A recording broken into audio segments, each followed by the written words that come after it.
的身体，为此发挥及一切众生，请赞妙法论教导我们如何了生脱死离苦得乐，殊真无生。With the Sangha, great virtue out of compassion for the sake of this assembly and all living beings, present the wonderful Dhamma will to teach us how to live suffering and attain bliss and birth and death, and quickly realize non-birth. Namo tassa bhagavato arahato samma sambuddhassa. Namo tassa bhagavato arahato samma sambuddhassa. Homage to the blessed, noble, and perfectly enlightened one. Homage to the blessed, noble, and perfectly enlightened one. Namo sadanto sucedoye alahadi samyao sanputoshe. Namo sadanto sucedoye alahadi samyao sanputoshe. 无上甚深微妙法，百千万劫难遭遇。我今见闻得受持，愿皆如来真实义。Supreme and wondrous Dharma, subtle and profound, rarely is encountered even in a million eons. But now we see and hear it and accept it reverently. May we truly understand the Buddha's actual meaning. Shifu Shangren, Gawei Shishong, Venerable Master, Dhamma friends, good evening. Welcome to our Sutra lecture. My name is Reverend Heng Sure. I'm coming to you from Gold Coast of Queensland, Australia. And according to the calendar, it's Sunday, February 17th here in Australia. That would be Saturday, February 16th in California. But because last week in our Sutra lecture, we had electronic complications, bad bandwidth, low bandwidth here in Australia, so we couldn't finish our lecture satisfactorily. I'm going to ask our tech team to delete that lecture and use this to replace it. So the actual date is Sunday, February 17th. The virtual date will be Sunday, February 11th. February 10, correct. And it'll be 9 in California, depending on how you list it on YouTube, California date or Australia date. So in other words, we can decide whether we're going to skip a week or just update everyone with the actual date and the virtual date. So actual date today, February 17th, welcome, if that's where you are. February 16th, welcome, if that's where you are. If you're attending this lecture in the spaceless space of YouTube and the internet, then doesn't matter. This is the Buddha Dharma of the 10 directions in 3 periods of time, so welcome. If we want to post date it, then it could be the 10th of February and the 9th of February to keep it in sequence, okay? We have deleted one section once we get through this lecture. That all makes sense to everybody? Now, I don't want to jinx this lecture by saying it's going to succeed. We are crossing our fingers. We are burning incense to the patron saints of the internet and trusting that all will be well. At the same time, I want to say, 应该就对我们在中国听到一切听众呢，大家欢迎，阿弥陀佛。就经过 yy.net 还有尾喉，就欢迎你们来听我们大方广佛华严经十地品的第9地的佛学讲座。今天晚上，希望各位都会法喜充满哈，就智慧如海。So let's get going on our lecture. I'm just greeting our Chinese audience, which outnumbers our live audience actually in California and Australia combined. So, but we're certainly glad that they're there. Let us now invoke spiritual presence by chanting the name of the sutra and the Buddhas and Bodhisattvas of the Avatamsaka Assembly. And I'm going to give us a note on my Gibson mandola.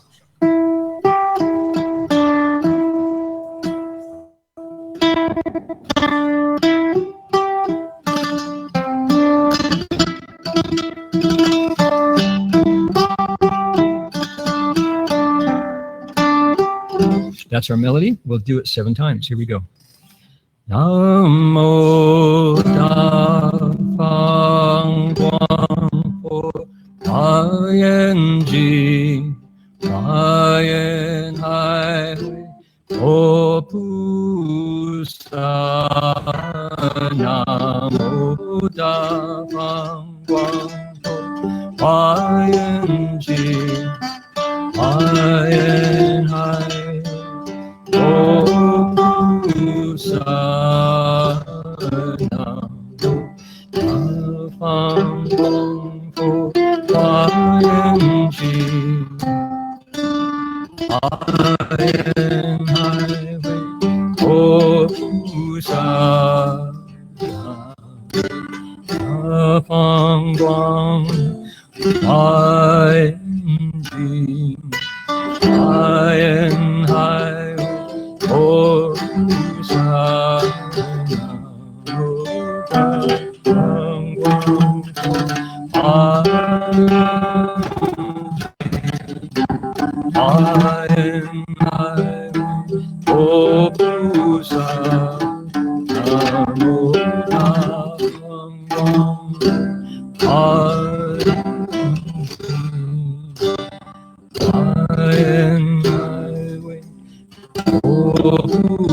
One more time.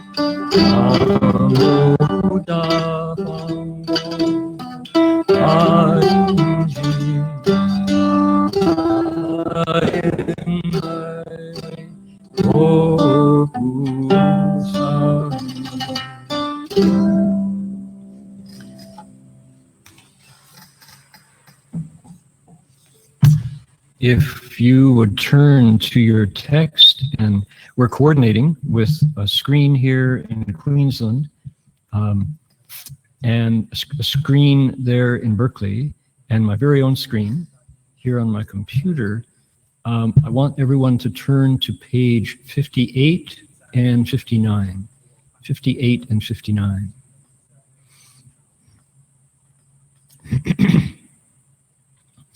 To cover the material that we attempted to cover last time and didn't succeed, we'll start with the paragraph that goes, 佛子菩萨摩诃萨住此善慧地, 58 and 59.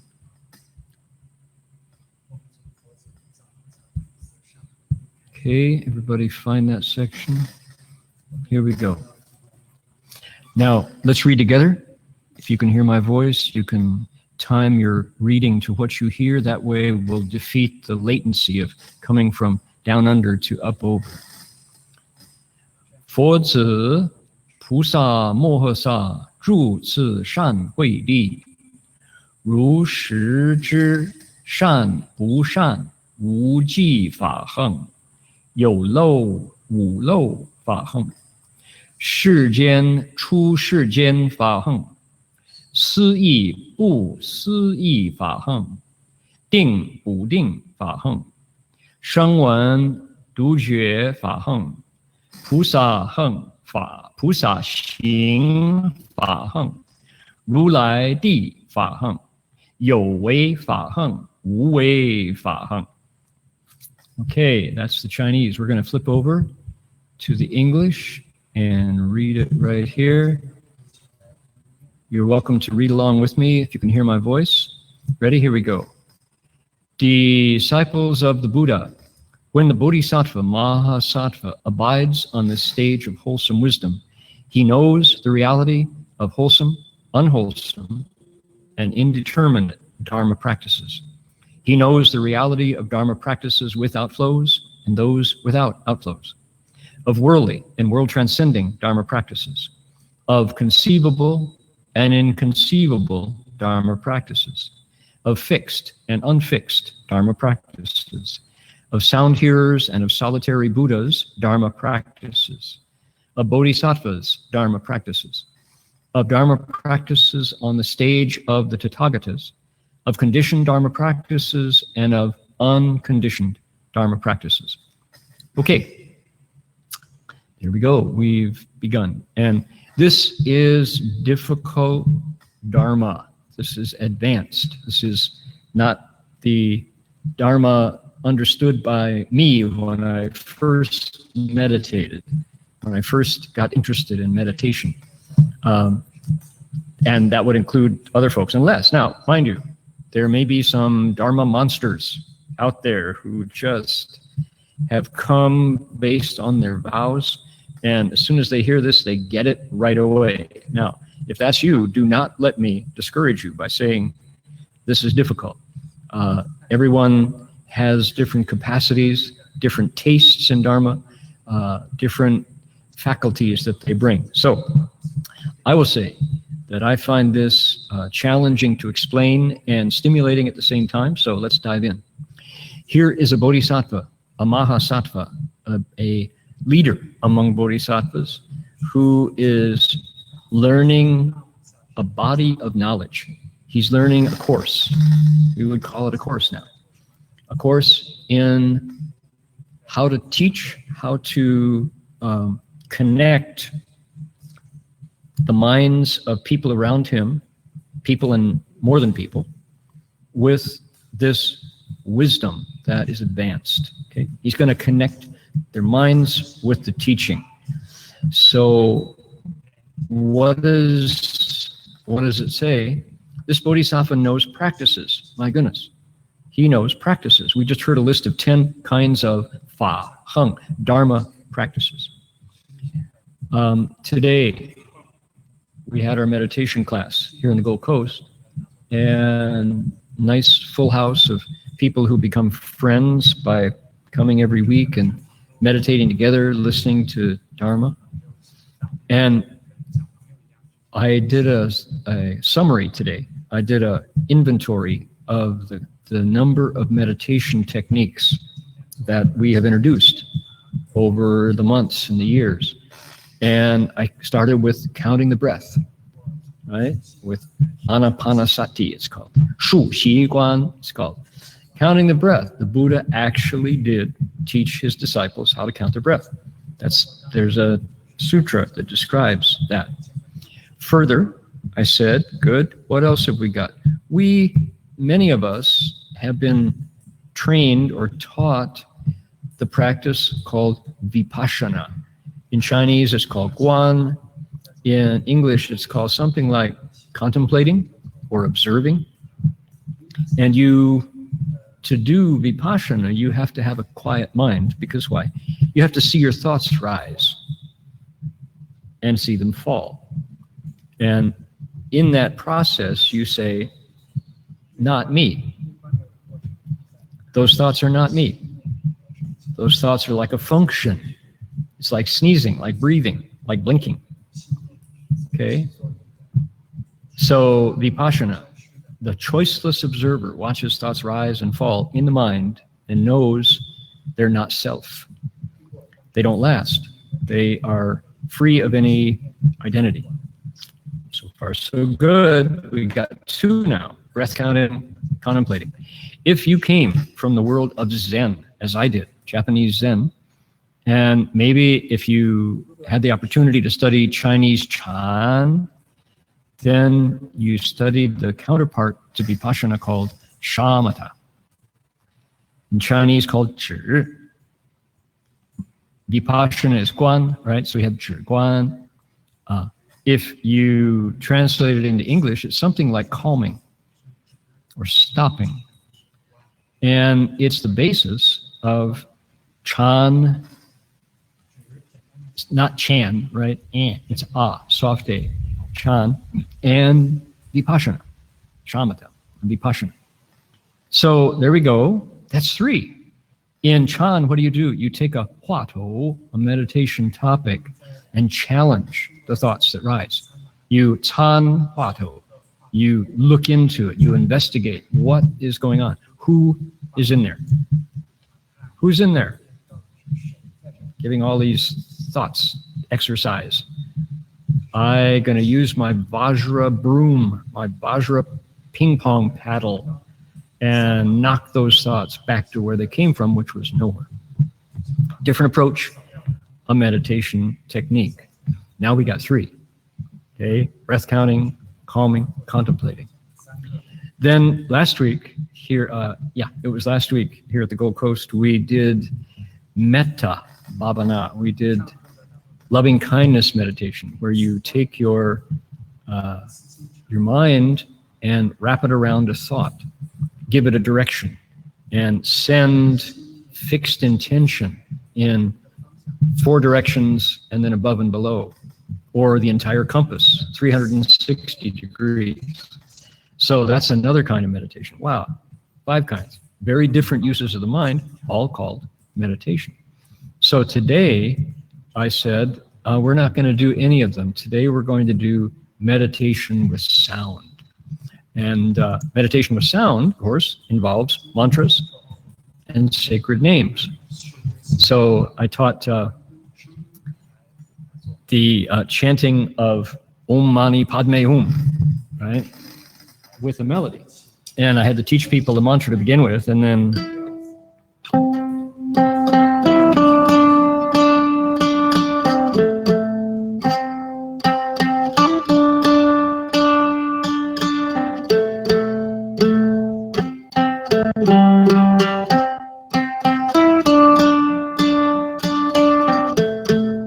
that one, Om Mani Padme Hum, people got to hear that and took to it right away. Explained the mantra. And I said, that is very different from calming, from contemplating, from breath counting, from metta. And then I said, the most popular practice in Asian Buddhism, East Asian Buddhism by far, is reciting the Buddha's name. A sacred name, not a mantra, but a sacred name. And we tried Namo Guanyin Bodhisattva. Namo Guan Shi Yin Bodhisattva, Namo Guan Shi Yin Bodhisattva. Then we went to the Buddha's name, same melody. Namo Amita Buddha, Namo Amita Buddha.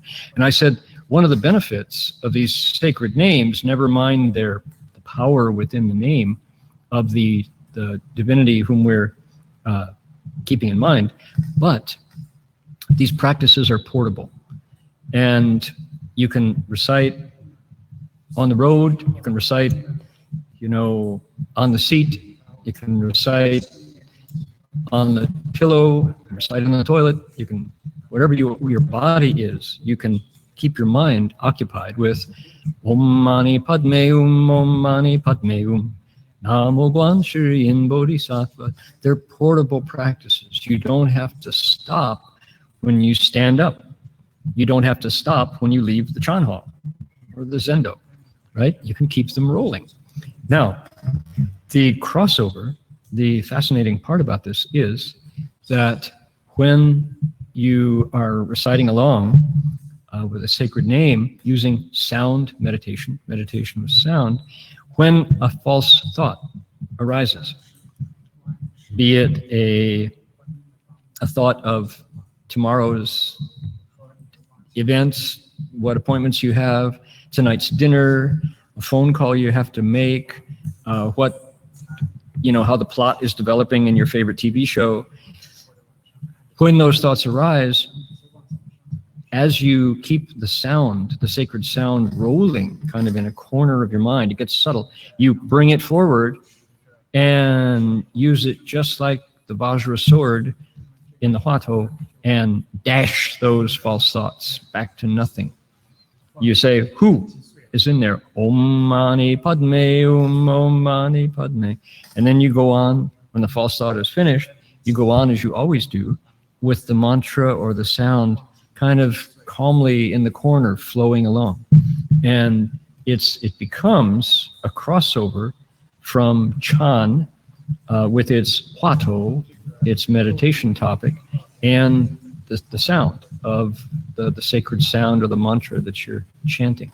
So everybody went, oh, that's interesting. So, meditation, I see. Breath counting, contemplation, calming, let's see, metta, loving kindness, and chanting mantras and chanting voices. We have a lot of fa, heng, dharma practices in our toolkit, don't we?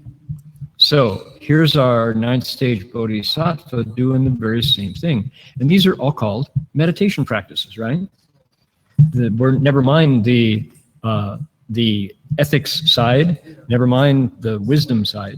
This is all the Dharma side. This is the fa, heng, Dharma practices, things we do, techniques, methods, doors, we say, fa, man, doors that we go through. So, when the Bodhisattva, Mahasattva, stays on this 9th wholesome wisdom stage, he knows the reality of 10 kinds of Dharma practices. And there's the list. Good ones, not so good ones, indeterminate ones in terms of their results. He knows those that have outflows, those without outflows, and he can master them all. He knows worldly and world-transcending practices. He's good at them. He knows conceivable and inconceivable Dharma practices, and he has experienced them. He knows fixed and unfixed Dharma practices as they are. Sound hearers, solitary Buddhas, Bodhisattvas, Tathagatas. Practices that lead to the 4 sages' rebirths.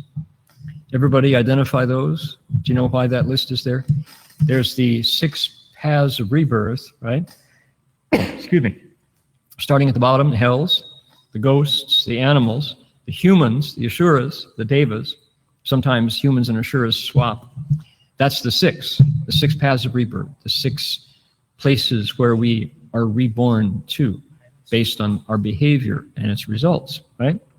However, to get to the 10 Dharma realms, there are 4 more, which are said to be sages, not rebirths, but stages where we cultivate to get to, based on our samadhi and our blessings. They are sound hearers or voice hearers, Travakas. They are solitary Buddhas, also known as those awakened by conditions. And the 3rd is the Bodhisattvas, the 4th are the Buddhas. Conditioned Dharma practices, unconditioned. He knows as they are the reality of those practices. Why? Check. Next list of 10. With the wisdom gained through those practices, the Bodhisattva knows the reality of sentient beings' minds. We're going to read this next section. And why I did it this way is the practices are meant to counteract the dense thicket of our minds. The practices are only there because of the dense thicket in our minds. If our minds were gentle groves instead of dense thickets, or well-lit forests, then who would need so many Dharma practices, right? Chinese, 此菩萨亦如是智慧，如实知众生心愁林、烦恼愁林、业愁林、根愁林、解愁林、性愁林、乐欲愁林、随免愁林、爱生愁林受生愁林、习气相续愁林、三聚吃别愁林。Got it? Good. With this wisdom, the Bodhisattva knows the reality of the dense thicket of sentient beings' minds, the dense thicket of their afflictions, the dense thicket of their karma, the dense thicket of their faculties, the dense thicket of their understandings, the dense thicket of their natures, the dense thicket of their delights, the dense thicket of their clingings, the dense thicket of their rebirths, the dense thicket of their continuing habits, and the dense thicket of the three classes of beings toward awakening. Okay, look at those dense thickets. I told the story when we went through this before about our brambles, berry brambles by the roadside on the Pacific Coast Highway, Highway 1. Sometimes it's 101 on the Pacific Coast, going from basically, I think, San Diego, from the Mexican border, all the way up to, does it stop at Oregon? I believe, we'll just talk about the California version of Highway 1. So, on the roadside, you see berries that grow without pruning, and nobody can walk in them, nobody can sit in them, nobody can grow anything. They're full of thorns that come at all directions, and nothing of value, except to the berry vine, grows there. Prune them, and you get delicious berries. That's the analogy that we've used before. At this point, these living beings in their minds have not seen a pruning shears. They have not seen a clipper. They have not seen a scissors. They haven't seen a saw. Their dense thickets are dark, gloomy, and sticky. Man, you cannot travel. You don't get light in the minds of living beings with their dense thickets. But this Bodhisattva uses all those Dharma practices to know the reality of their minds. Okay, what's he talking about? Us. These are living beings. These are people that could be your brother, could be your dad, could be you yourself, could be people that you work with, could be people you went to school with, people, I won't say it. I'm not going to do it. Okay.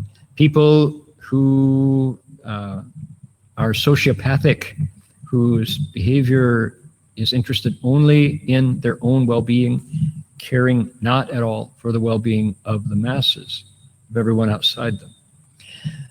Those external behaviors probably result from having a dense thicket in your mind. Choulin in Chinese, lin is a forest. Chou is means it's got a grain. The word chou that we read 10 times right there on your screen, it's got a piece of grain like a wheat, like a sheaf of wheat with a point. It's really sharp, or grass. And then zhou is circling around.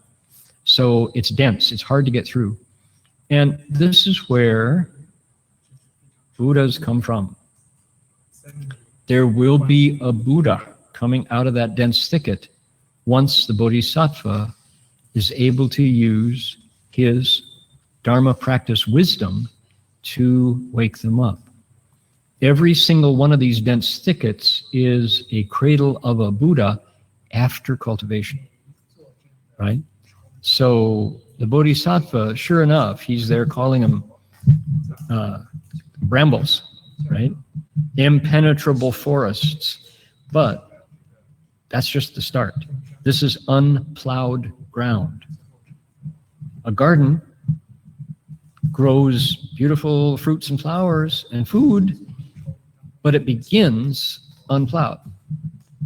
When you're looking at the thorny, rocky, glass-strewn, barbed wire, crushed beer can side lot, are you looking at tomatoes and marigolds and roses and potatoes and beans? Maybe, maybe not. Maybe you're only seeing the early stage, right? The before, right? This is the before. The dense thicket is the before. The Bodhisattva is seeing the after as well. He visualizes without any difficulty whatsoever what will come from the very same piece of ground that he plows, that he tills, that he cultivates. Okay, what do those dense thickets include? Afflictions, troubles, karma, confusion that leads to action that brings you stuff you don't want. Faculties, potentials, understandings, limits and limitless understandings, natures. People have different natures. Some are sour, some are sweet, some are gentle, some are coarse or harsh, right? They're delights. People take delight in different things. They're clingings, things that we feel we can't do without, but we do without them all the same. The dense thicket of rebirths, all of the traces of our past lives leave a kind of an echo, leave a kind of an imprint in the surround. And those collected imprints of past lives are visible to a bodhisattva. He can see them. The dense thicket of continuing habits. Oh my goodness. So many, it's like a dense thicket. And the dense thicket of the three classes of beings, the three potentials, you might say.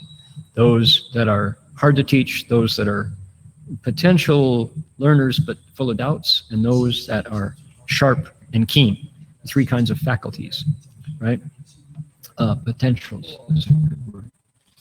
So that's the dense thicket. Oh my goodness. The bodhisattva looks at this and goes, boy, am I glad I know the reality of Ploughing, of Dharma practices, because these, I'm going to use those like sickles, like a scythe, like a weed whacker to go into living beings' minds. So, yeah. Those are our minds before we cultivate. And now, stick with me. Here we have the sutra slamming us, right? Saying, you have a dense thicket in your mind? Absolutely do. As soon as these living beings, as soon as I have a single thought of Wei Guang, it's called in Chinese, of reflecting, then the thicket is less dense. The light coming through it increases. The brambles lessen. The air and the space for the fruit of the berry vines to grow increases. So why do we as living beings have such thick afflictions, karma, faculties, etc., dense understandings, blunt natures, coarse delights, strong clingings, terrible rebirths, heavy habits? Why do we have this stuff? It's because we only know to look outside. We only know to find fault with others. We only know to blame others or attack others with a single thought of going, oh, what can I do to change it and do it differently next time? Right? Single thought. And this dense thicket starts to yield. So the dense thicket is not born that way. It's grown that way. Mostly because it's not cultivated. And one of the amazing qualities of Buddhism is because there is no supreme being, there is no external powerful figure who makes the decisions for us. As soon as we do that great reversal, turn around, as soon as we look within and start to clean up inside, move towards a Dharma orientation instead of a desire self orientation. As soon as we reflect on our own minds, we reclaim the power of the Dharma. We empower ourselves to wake up. Not possible as long as the divine person God out there is making the decisions for us. Who holds the power, right? So that's not easy to accept when everything about the culture is oriented towards an all-powerful supreme being. The literature, the architecture, food, everything about the culture, as above, so below, reflects the cosmos, is reflected in the social order of the people. And if all of that entirely has to do with praising an all-powerful supreme entity, then our dense thicket has no light. Nothing penetrates it, because we only transform the dense thicket into arable land, into a living grove of trees, when we move in, take charge, look at our mind, put it in shape along with the Bodhisattva's Dharma practices, and start to cultivate. Okay, you got it. Next, we've got attributes coming up. Attributes. The word in Chinese is xiang, and oh man, we're going to run into this word a bunch. As I say attributes, you can hear it as features. It's also good. Characteristics is also good. We used to say marks. I think we've changed that to hallmarks, but attributes is our best attempt currently, attributed to. So another thing about these xiang is you can know them. So we see xiang, we hear xiang, we smell, taste, feel, know xiang. So that's the way I explain this to myself is, why is the Bodhisattva worried about attributes? Because he needs to know what's going on in my mind before he can speak Dharma in a way that I get it. So this is all training for the Bodhisattva. He's in training to learn more about living beings, so he can teach them, and then his vows or her vows come true. He's done his work, her work. Okay, got it? Here we go. Let's launch into the xiang. Here we go. I'm going to start on the bottom of page 59 and go to the top of page 60. Here we go. 此菩萨如是知众生心种种相，所谓杂起相、速转相、坏不坏相、无形质相、无边际相、清净相、垢无垢相、福不福相、幻所作相、水珠去生相，如是百千万亿乃至无量，皆如是知。Okay, I'm over on page 60. This is 59 now, and then 61.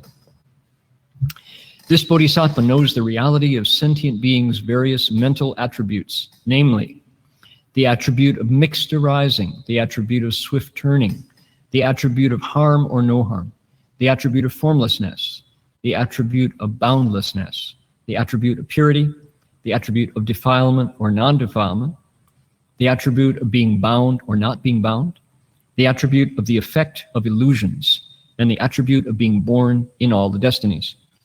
He knows the reality of these attributes, be they hundreds or thousands or tens of thousands or tens of thousands of kotis, up to limitlessly many attributes. Okay, stick with me. This can be known. This is not so opaque. What's it talking about? It's talking about thoughts. Our Bodhisattva has scientifically, that is to say, systematically, with a methodology, and a paper trail, he or she has clocked thoughts. Various mental attributes means how we think. And we just had a list of different kinds of thoughts. This might as well be a psychiatrist's lab notes. Okay? I want people to get this. This is a deep, subtle report on how thoughts appear. They are not one kind. Okay? What are they like? They can mixed arising. The Bodhisattva knows as they really are how thoughts can arise mixed up, not pure. They can turn quickly. Behavior of a thought. They can harm or not harm. Behavior of thoughts. They can be formless, but they're still thoughts. They can be boundless, and yet they have a xiang, an attribute you can know. They can be pure. They can be defiled or non-defiled. There's something to do with thoughts that lets you see that. They can be bound up or not bound up or free. Thoughts can be like that. The Bodhisattva knows clearly how they work. They can be illusory. What's a dream? The Bodhisattva knows them just as they are. He can see a dream in the thoughts and the minds of living beings. And we know how weird we are.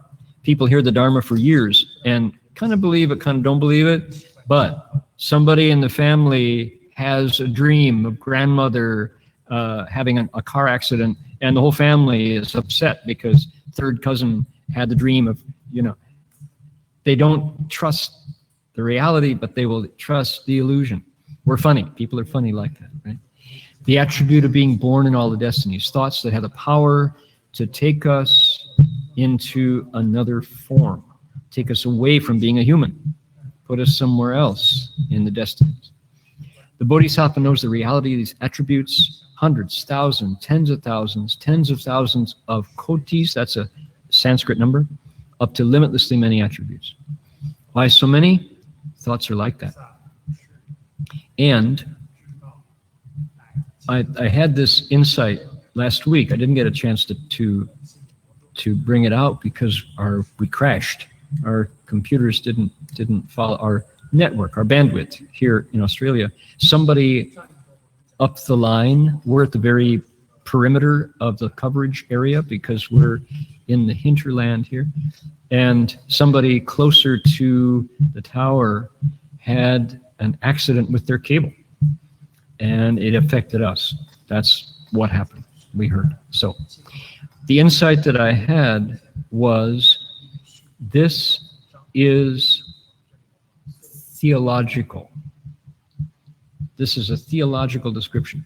What we are getting here is the sutra's description of what in other religions would be called the working of God. Why? 一切唯心造.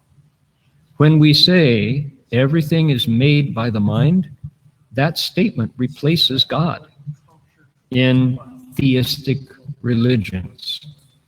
If your religion, 90% of them do, has a all-powerful creator figure in the center, then a lot of the time of those soldiers of the church, God's army, will be spent talking about what God does. How does he act? How does he behave? How do you know what God did? There are entire classes of people whose jobs are just that. They're called priests, whose lives are focused on interpreting God for the flock, for the masses, right? You all understand what I'm saying? That's what theologians do. That's what priests do. And all of the structure that is built around religions, focused on knowing God in all his glory. Okay, her glory, in all her glory. Our sutra here is talking about the behavior of thoughts in the minds of living beings. These are not divine thoughts. These are unawakened, unenlightened, dense thicket thoughts. These thoughts are occurring in the dense thicket of living beings' potentials, but the Bodhisattva wants to know about them because this is where Buddhas come from. This is the raw material that the Bodhisattva, through applying the practices of the Bodhisattva, is going to turn into Buddhas, right? So this is sacred stuff. It sounds confusing. It sounds random, maybe, or just totally like out to lunch. It's not. This is the sutra saying, we're going to take a magnifying glass. Remember magnifying glasses, right? You've got one on your computer search box. It's got a magnifying glass where you look at things, you hold it up and you look, right? They're bigger. The sutra is holding a magnifying glass to a living being who's got a glass plate halfway across their head, going, oh, there's an attribute of swift turning. Look at that. Wow, there's an attribute that's going to carry you into animals realm. The effect of being, the attribute of being reborn in the destiny. Thank you, Sutra, for describing, as we'd never heard it so clearly before, a little bit about what's going on inside my mind. Man, this is detailed stuff. It's brilliant. This is a textbook of how a bodhisattva knows what I'm thinking so he or she can wake me up with the Dharma. How cool is that? Okay. Moving forward now, this is new territory for us. We're still with attributes. We're still going with attributes, more xiang. Ready? Now this is page 60, second paragraph, and we're going to read it. Here we go. 又知诸烦恼种种相，所谓久缘随形象，无边引起相，俱生不舍相，免起一意相，与心相应不相应相，随去受生而住相，三界区别相，爱见痴慢如见深入过患相，三业因缘不觉相，略说乃至84000皆如实知。Okay, this is really good practice for Mandarin speakers. Here we go. This is the English. Ready? You could change the pronoun if you want to, make it she, it's up to you. He also knows all of the various attributes of their afflictions, namely, the attributes that follow from the long distant past, the attribute of boundless arising through enticement, the attribute of coming along with rebirth and not letting go, the attribute of a unified principle arising from sleep, the attribute of interacting or not interacting with the mind, the attribute of resulting from undergoing birth and residing in the destinies, the attribute of the differences among the three realms, the attribute of the disasters of love, views, stupidity, and arrogance that are like an arrow that strikes deep, and the attribute of not severing the causes and conditions of the three karmas. To summarize, he knows the reality of even up to 84,000 of these attributes. Wow.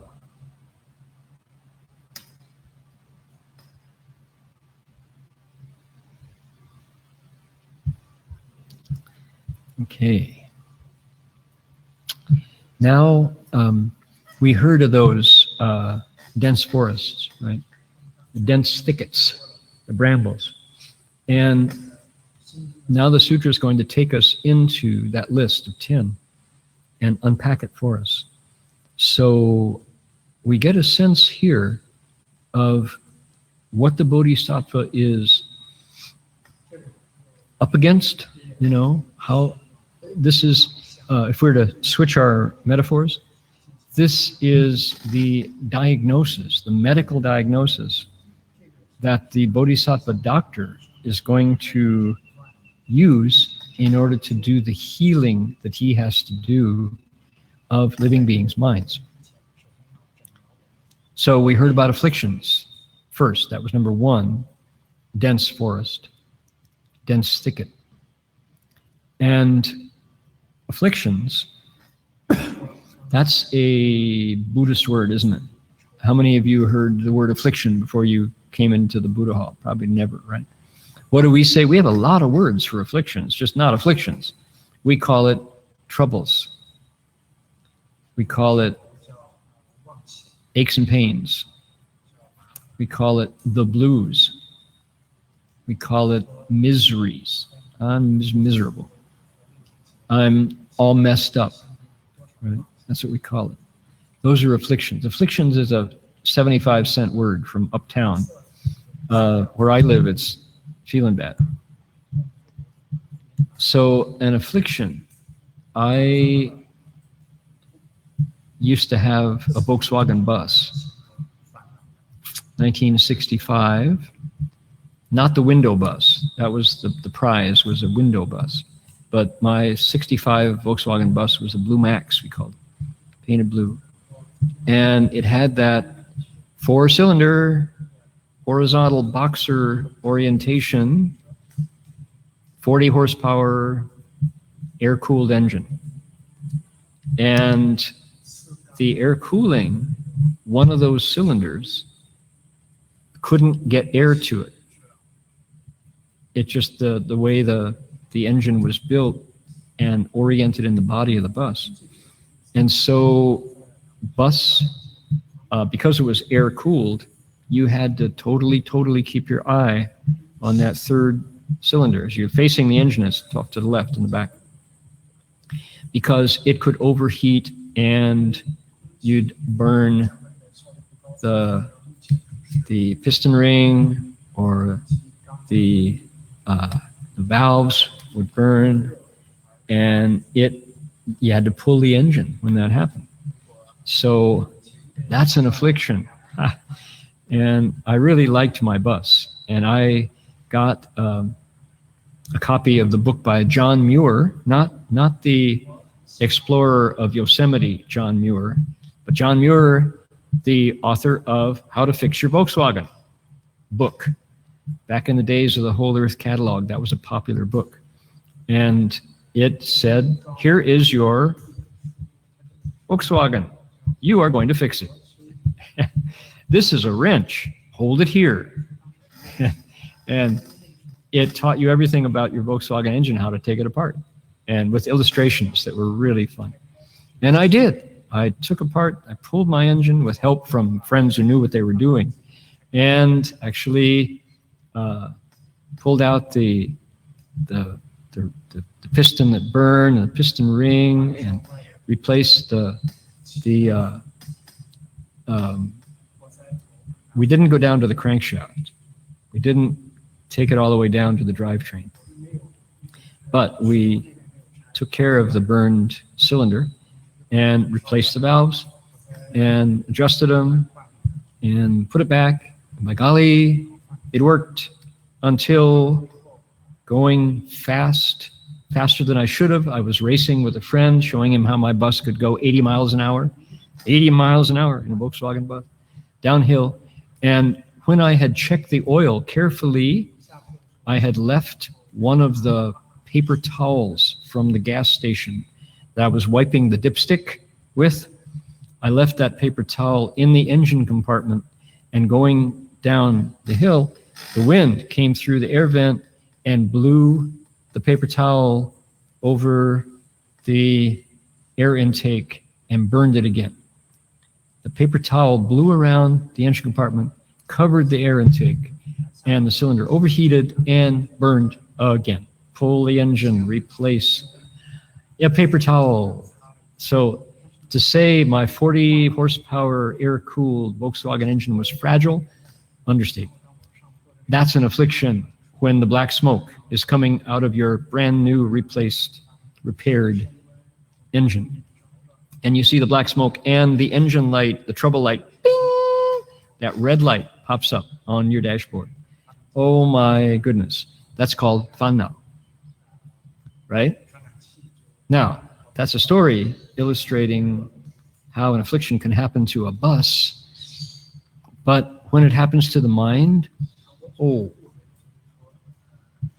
the Bodhisattva knows that there are, they say, 84,000 kind of afflictions and 84,000 kinds of Dharma practices to counteract those 84,000 afflictions. And here we get 10 xiang of those afflictions, how the Bodhisattva knows them. What is xiang for? It's so how you know it. Because the Bodhisattva wants to know so he can fix it. He can go in there, pull the engine of living beings' minds and repair it.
Musical interlude to help us digest all this hardcore Dharma on my 1931 Gibson Mandola with the intaglio tuners, made in Kalamazoo, Michigan, by golly. And that instrument has covered a lot of miles with me. What are the afflictions of living beings' minds that this Bodhisattva knows by checking out their attributes? What are they? They are troubles that follow from the long distant past. In other words, these afflictions have been with us for a very long time. How is that possible? That's the way it is. All you can say is the Avatamsaka Sutra talks about our lives from a very close-up focus, really close to us. It looks right inside the mind, says, this is what it's like. This is how you are inside in a way that, in a frank, honest diagnosis of you that maybe you've never heard before, right? It says, yeah, your habits, my habits, have followed for a long, long time. You have not changed. Every time you come to life in another body, another set of skandhas, you have a tendency to do these things. So, how true it is. And they keep us from awakening. And that's why it's really hard for the Bodhisattva to teach us, right? Okay, boundless arising through enticement. What? Boundless arising through enticement. What kind of code language is that? Okay, think it over. What could that mean? It could 无边引起. 无边引起. Yin, that was my first introduction to the second noble truth, which is what? Feelings that beckon. Powerful words, right? You know you shouldn't, but something tells you to go ahead and do it anyway. Right? Like, are you satisfied with one ice cream scoop? Or do you need 2 or 3? When you go to the gelato store and they put that gelato scoop in a little cup and they give it to you, it looks too small, right? You want 2. And then halfway through that second one, you think, this is too much. I wish I had stopped earlier. That's feelings that beckon. That's the second noble truth, right? The truth of suffering, dissatisfaction, because things aren't what they seem. The second is the arising of craving. Feelings that beckon, you bet. Pulling us out. Boy, does it take samadhi. Does it take focus and concentration when you see that, the size of that first ice cream scoop, and you think, it's not enough, I want 2. And you reach in your pocket, I'll take 2. You know. And you should have stopped with 1. If you stopped with 1, it was just great. It tasted so good and yummy, and it was pleasure and nice. But when you get halfway through that second scoop, suddenly it's work. And it's no longer the fun that the first scoop was. That's true. And we do it over and over again. And that's gelato or ice cream or sherbet. Boy, when it comes to insurance policies, when it comes to, extras on the car, oh, that money goes. The attribute of coming along with rebirth and not letting go. It's just part of being a critter. We have a new crisis, which is joyful. We have a joyful crisis right here in the Gold Coast, 102 Benogan. Sam was cutting the grass yesterday on the riding mower and stopped and came running up and said, Basher, there's a baby pukeko. What's a pukeko? A pukeko is a purple swamp hen. In Australia, you cross over to New Zealand and it's called a pukeko.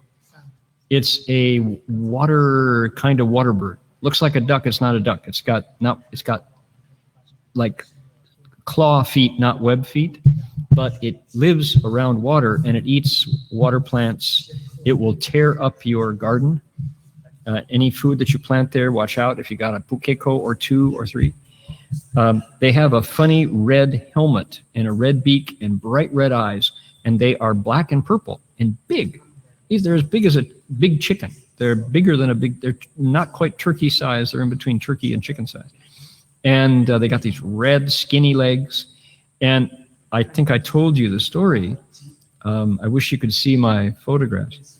Told you the story of seeing one pukeko in the last month. Kind of shy, looks at me and runs away. There it is. What is that bird? It's all black and purple and red and funny looking and big. Never seen it before. Oh, go online, try to find it, can't find it. Somebody says, it's a swamp hen. Look for swamp hen. So I look at called a pukeko. All right, that's who it is. Now the bird is starting to warm up to us. Every morning I see him, comes up out of our guanyin pond and loves to eat the lotuses, loves to eat the lilies. Oh man. So we're feeding our beautiful pond to a pukeko. And I noticed it was alone. And I said, gee, somehow this bird is probably looking for a partner, probably looking for a girlfriend or boyfriend. And last week, I was coming up the hill and I saw the pukeko, and then I saw 2 pukeko. It's like, where did she come from? How did you snap your feathers and come up with a wife or a partner? Incredible. So sure enough, 2 pukeko. And we're laughing, hey, before long, there's going to be maybe a 3rd pukeko. Well, yesterday, Sam saw this little thing swimming on the water of the pond, and I got my camera, my long lens, and snapped a picture. You can't see it because you can't see my desktop. But there is a baby pukeko swimming on the pond. It's this big, and it's fuzzy, and it just looks like the cutest baby. Babies are cute. It's this little tiny smidge of a thing. Now, what's wrong with attribute of coming along with rebirth and not letting go? Well, as soon as we saw this little baby bird, the two of us, being fussy grandmothers the way we are, thought, oh no, how will that bird ever survive to adulthood? Right? It was swimming on the Guanyin lotus pond. Mom was there watching it. But coming along with rebirth, if you are born as a little fuzzy bird in the Queensland bush, particularly where we are, you're in danger. You're in danger, first of all, from snakes. Lots of snakes that just love birds that live on the ground. Oh, gobble you right down. Not only are you in danger from snakes, you're in danger from the air, because our beloved kookaburras will happily gobble down a little fuzzy thing on the ground. Currawongs, the big black beaks with hooks on the end, they're specialists in robbing nests. They see this little tiny thing. It's just a snack for a currawong. So then there are what? Foxes. And then there are feral cats that would just jump on this and gobble it down. So right away we were thinking, oh, how do you keep this little thing safe? And never mind that pukekos have survived for a couple million years just fine, thank you very much. So somehow they make it. Somehow they don't get eaten, and they make it to adulthood when they're pretty big and have big, strong claws. So we saw this little baby, and we immediately wanted to protect it. Anybody who's been to the City of 10,000 Buddhas can relate, because City of 10,000 Buddhas has peacock chicks, and they disappear.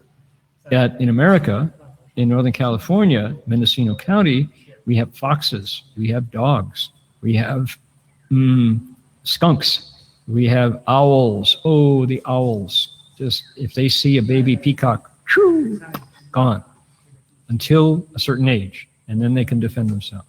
So what is it? It comes with the rebirth. If you are a small feathered creature, you are born into that body. Other creatures look at you as food. Now, me, being a Buddhist monk, made a decision at some point that I was not going to chew and swallow the bodies of other creatures. Even if I could chase them and catch them and shoot them and chop their heads off, I wasn't going to do it. So I can say I'm not going to contribute to the danger and the attribute, the affliction attribute of coming along with rebirth in a feathered body. I can say that. I'm happy to give you your life just because I'm alive. I don't have to end your life. I won't eat you. But there are a lot of critters that will. That's the attribute of affliction. Hard to let go of. The carpet python comes along and goes, oh, good, food. Happy. You can't let go of that karma, right? The rebirth. Oh my goodness. The attribute of a unified principle arising from sleep. Well, from the Buddhist point of view, we are asleep with our eyes open. Even though we are here, we're not sleepy. From the Buddhist point of view, it's as if we were completely asleep, because we don't see what's our real situation any better than somebody who's asleep, sound asleep. What's our real situation? We're living in a burning house. Old age, sickness, and death, and then rebirth is our reality. If we don't see it, if we don't cultivate our way out of it, we're asleep in a burning house. The attribute of interacting or not interacting with the mind, that can be an affliction if you don't hui guang, if you don't look within. The attribute of resulting from undergoing birth and living in the destinies. It's really hard, says Master Hua, who saw this process, to actually get out of the animals realm. There are stories of horses that in the middle of a battle save their riders at the cost of their own lives, and as a result of the accumulated goodness, leave the realm of animals. But even if you're born into the human realm, if you have a sickly human body or a weak human body, it's still hard. Right? But as the Buddha described it, these 6 destinies are permeable. We travel through them. They're not permanent, the way some religions will tell you, right? It takes a long time, but there is vertical, and you can arise and you can descend through the 6 paths, and certainly through the path of sages. That's how Buddhas are made. The attribute of the difference among the 3 realms, desire, form, and formless, mostly based on your samadhi and your blessings. Now, this one, oh boy, number 9, the attribute of, check it out, disasters. What are they? Love, views, stupidity, and arrogance, which are like an arrow that strikes deep. Now, we don't do arrows much. When was the last time you saw a bow or heard anybody go twang, right? Anybody shoot a bow? I imagine if you were in Boy Scouts, maybe you did. Jinchuan, were you an archer? Did you get the archery merit badge? I don't think I got an archery merit badge, but I definitely shot a bow in Boy Scouts. You shot a bow in Boy Scouts. Did you have to make your own arrow? No, we didn't make our own arrows. They Didn't make your own provided it. arrows, yeah. You have to use your finger to make sure you guide the arrow as you shoot on the bow. Yeah, yeah. Anybody into archery as a sport or as a Connie was? Okay, good. So when you see a hunting arrow, oh man, hunting arrows are brutal. Oh, they are meant to penetrate your skin and to bring you down. The force of an arrow that strikes deep has to be, whew, that has to, Connie has her hand up.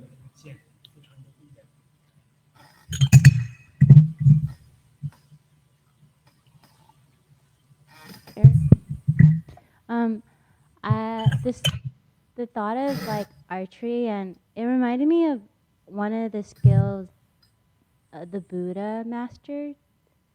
Is that right? And I was wondering, since arrows related to hunting, why is it one of the skills Buddhas and Bodhisattvas should master? Okay, sure. So Connie's question was, the Buddha, in the historical Buddha, was said to be really good in archery. He was a skillful person with a bow and an arrow. And Buddhas and Bodhisattvas, Guanyin, right in the back, I'm looking at Guanyin Bodhisattva right now in the back there, has the jeweled bow and arrow, hand and eye, among her 42 hands and eyes. So why?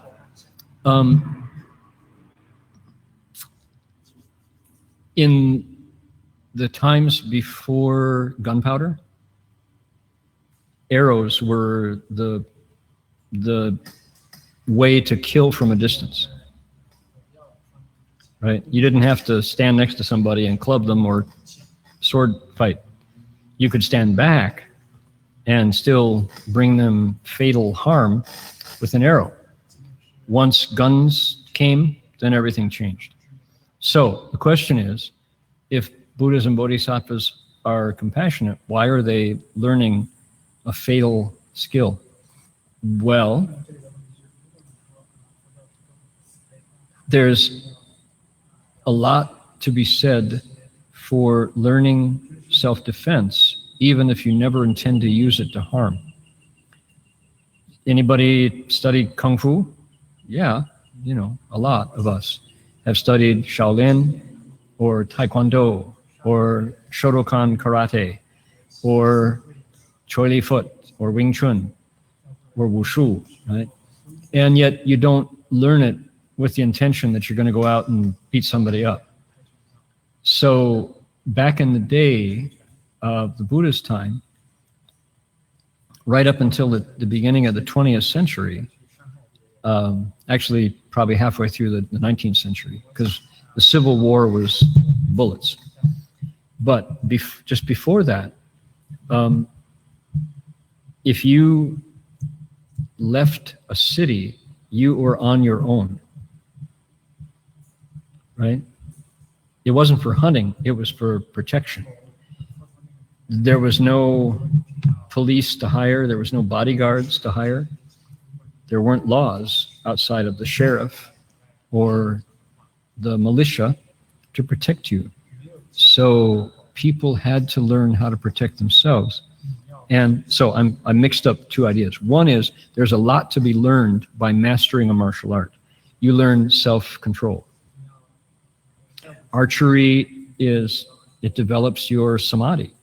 You know, if you can put 4 arrows out of 5 into the bullseye, you've got some real concentration and physical skill.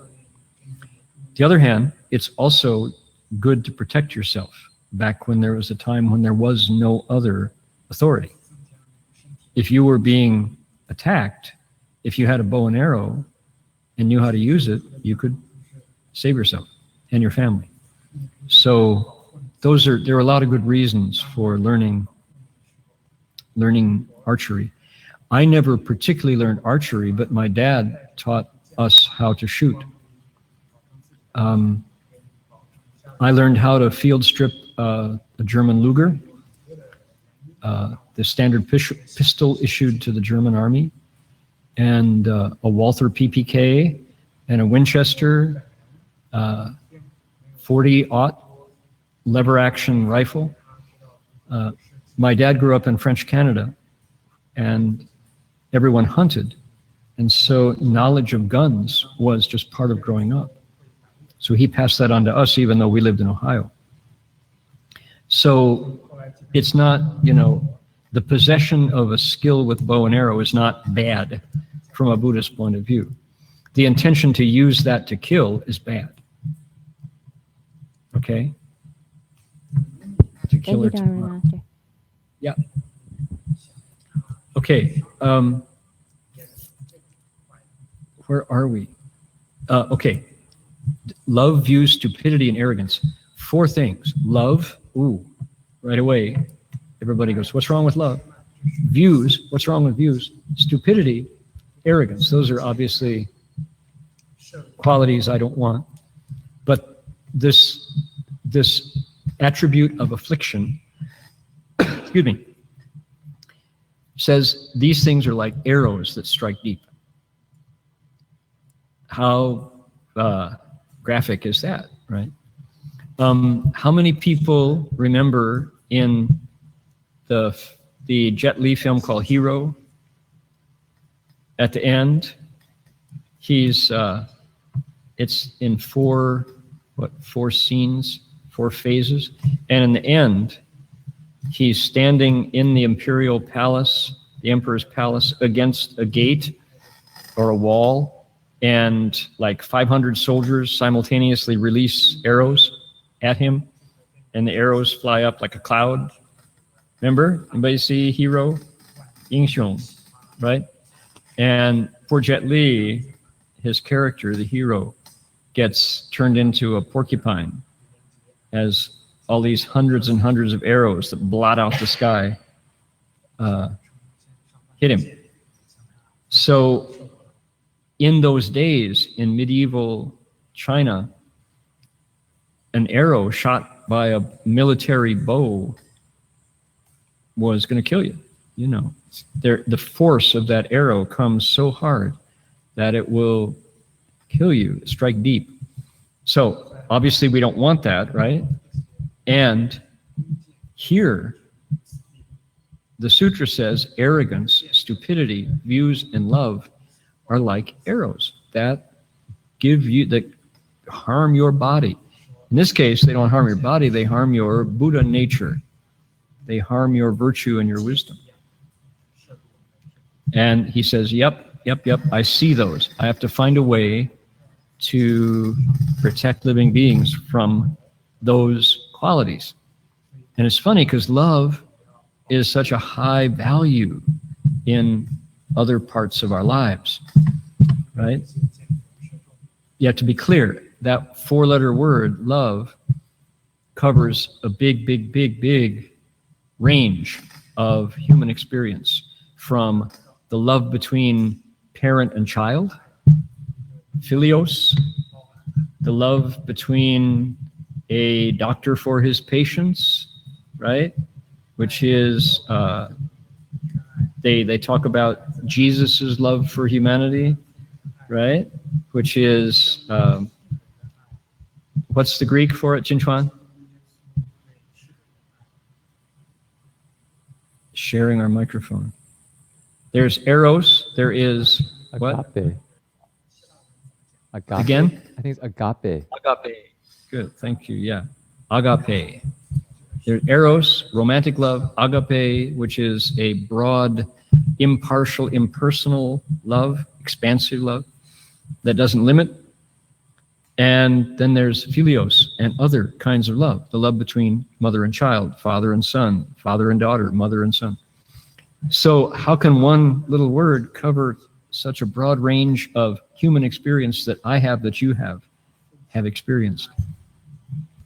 It's unfair. You have to be specific.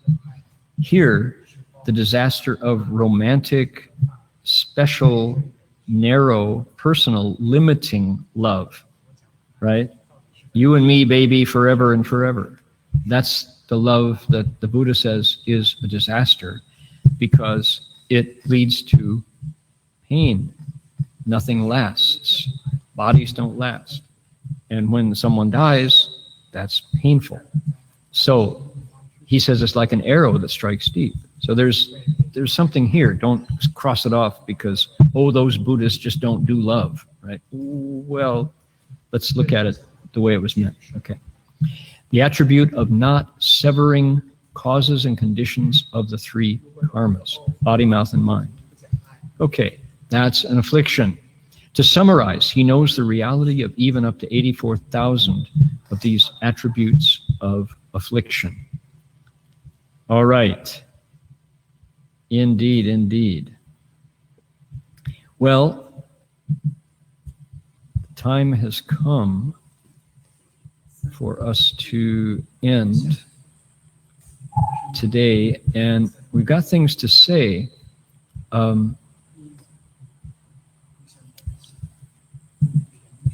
Let's see here. I think the thing to do is to announce that next week, Jin Fosher is going to be lecturing next week. I won't be on this webcast. Jin Fosher will be lecturing on the Wuliang Shou, Jing the Sutra, Limitless Lifespan.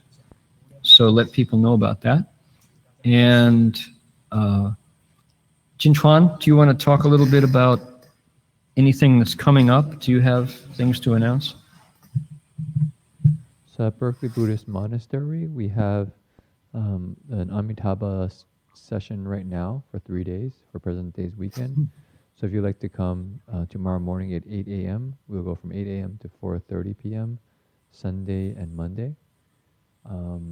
The regular schedule of classes is happening here in the monastery.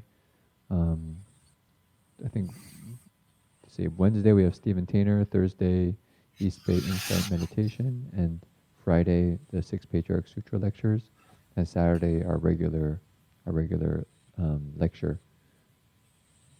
Tomorrow will also be the Theravada nuns will come in the evening.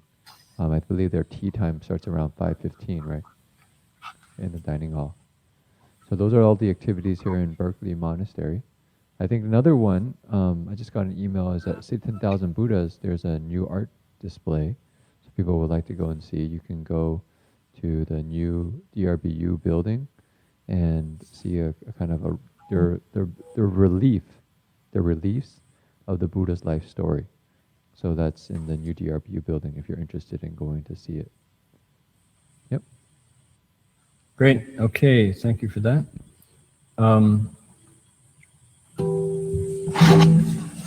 As we transfer merit, please put it on the screen there so everyone can see it, or pick it out of your songbook. I'm going to be transferring my merit to Paul Hostetter, a dear friend, fellow Michigander who passed away suddenly. And Paul has been a dear friend. His hands are all over most of my instruments. Instrument repair person, a pillar of the music community of the Bay Area and nationwide. So someone who actually came down to see the 3 Steps, 1 Bow pilgrimage from his home in Bonnie Doon, there near Santa Cruz. And we sat in the same clubs in Detroit listening to music back in the days of folk. Paul was a studio musician at the Motown Studios, legendary. Then he came to California. I became a monk. He saw us bowing. And then he was introduced to me by Alan Sanaki when I needed a guitar repair. He said, you got to find Paul Hostetter. Sure enough, we discovered we have all this backstory together. And Robin Petrie, his wife, and his daughter, Kathy and Mirandy, are just holding up as Paul passed away this week. So I wanted to just mention the connection and sending this merit, the wish that he,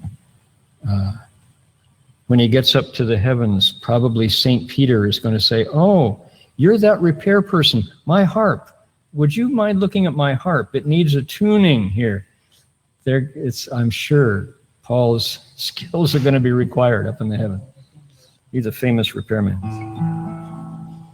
So let's transfer the merit wherever you want your goodness to go.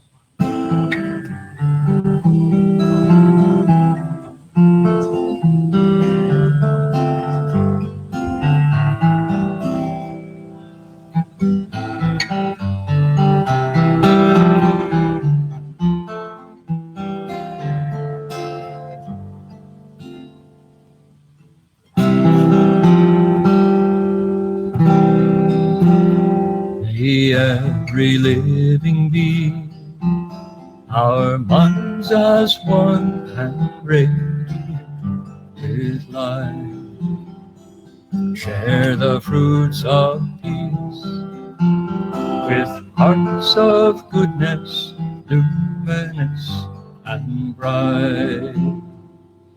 If people hear and see how hands and hearts can find in giving unity, may our minds away to great compassion, wisdom, and to joy.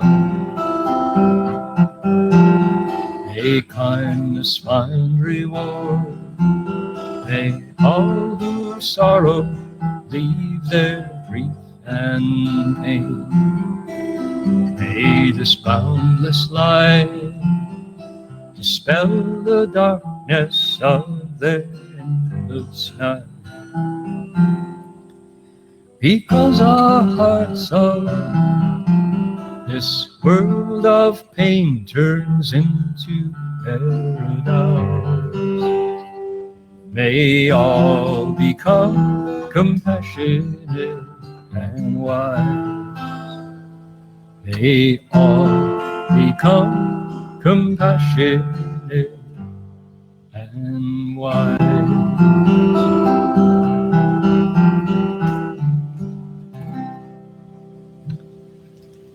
Thank you all for joining. See you next week. Jin Chuan Shi, you want to lead everybody in bowing?